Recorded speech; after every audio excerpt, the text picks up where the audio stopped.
I think it's very interesting to show a film about Mexico and the violence that's happening in Mexico, in Los Angeles, where there's such a strong Mexican community and also relatively close to the border. So I'm very curious how you respond to the film and what you think.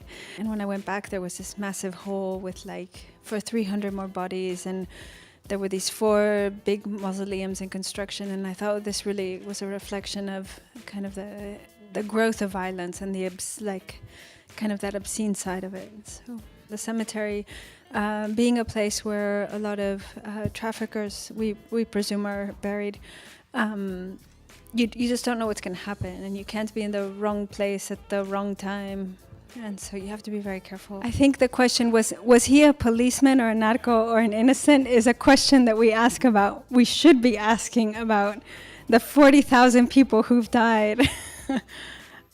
That's exactly it. I mean, maybe it's a bit particular to Mexico, but we know in Mexico that policemen don't make a lot of money, right? So how does a policeman on a policeman's salary, if he's super honest, have a mausoleum like that? I'm like the worst example, and I hope no one from like PBS, thank you very much, the Latino Public Broadcasting funded the film.